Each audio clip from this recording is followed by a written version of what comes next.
Okay. I'm here with Danny Reed, How you doing?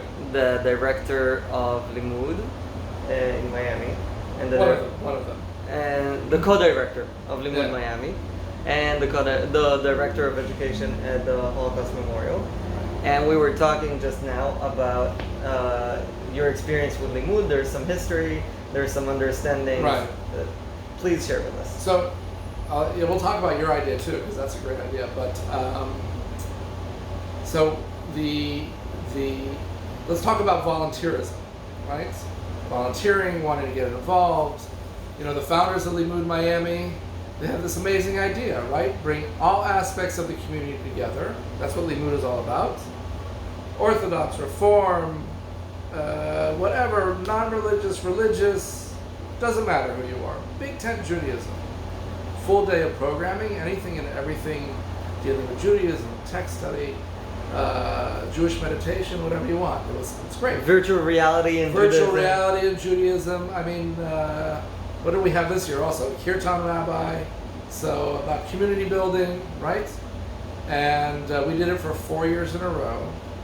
And each year, like I was telling you, each year the number of volunteers that were putting this together, because it was totally grassroots, volunteer, got smaller and smaller. So by 2017, we were exhausted. Mm-hmm. And then flash forward until about a year and a half ago, I missed it, and I thought, you know what? I'm gonna do something for Limmud. I was like, I'll just do like a little pop-up in the afternoon, 2-3 hours.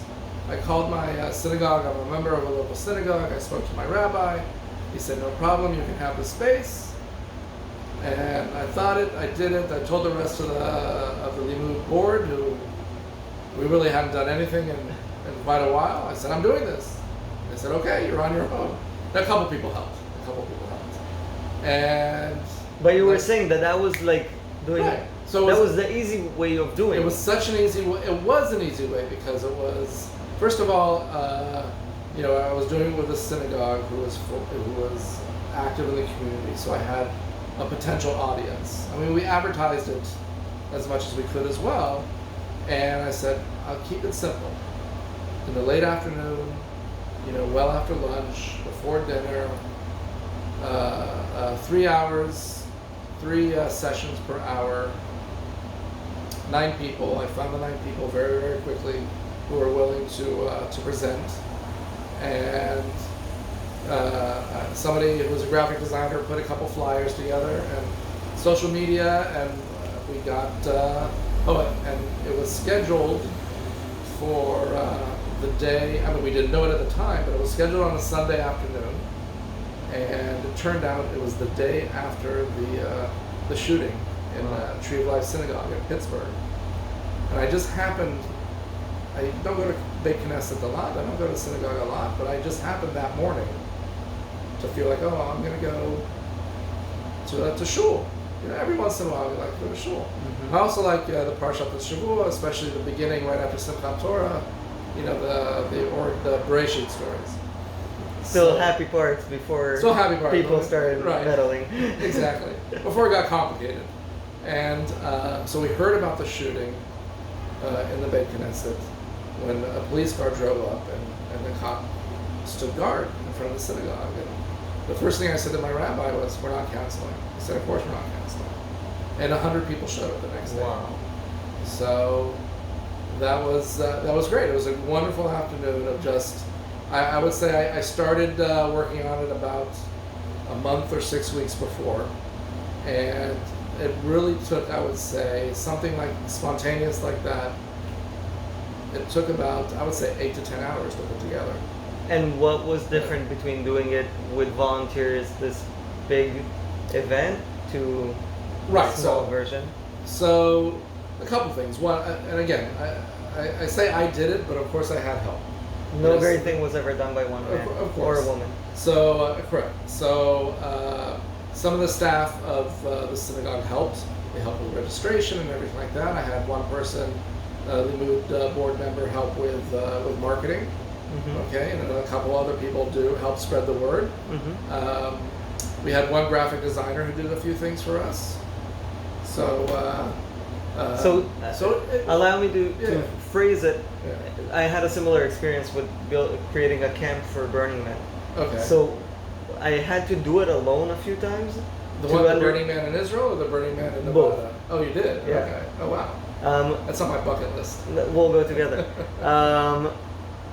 The difference was when I did it alone, I figured out all the different pieces better, Right. and I was involved with all the touch points, and I also saw that you can run faster if you're solo, Right.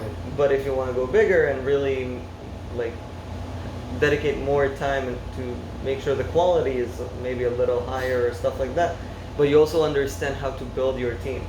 Correct. So you've done many things, and now you know where you need which Right. kind of people and kind of. Right. But And that's something that I noticed in Limmud Miami. The team Yeah. was so amicable, and it seemed to be working well together. It So- worked, and first of all, we all wanted to be there. We all wanted to be doing this, and a few of us had done it a few times before, so we knew how the what to expect from the day. And also, by the time you get, whenever you're planning an event, by the time you get to the actual event happening, whatever happens, happens. I mean, you've done your best. Hopefully, you've done your best, and it will go as planned. And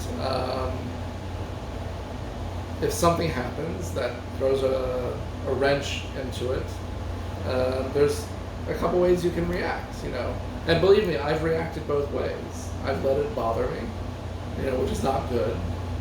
Or I've said, you know what, it is what it is. Well, we have to adapt, which is the best way to do it. So Yeah. a lot of times I've done that, but and that's, and with something like that where it's all volunteer run, and we're all there for the love of it, and we want to make it the best possible.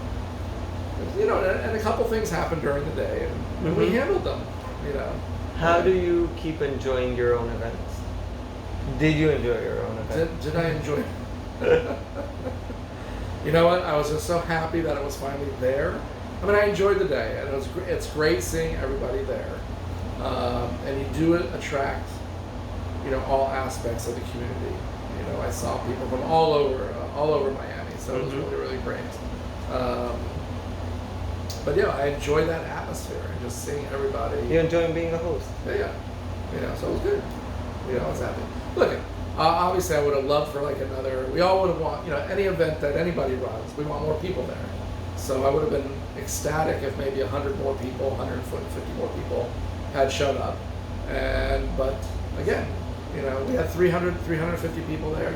We had great guests. So from the point of view of a guest and Yeah. a participant and a participant, I thank you, because it was really, really, truly amazing. It was our pleasure. The follow-up days with people from your community that I got to meet through the community that you've created that day Right.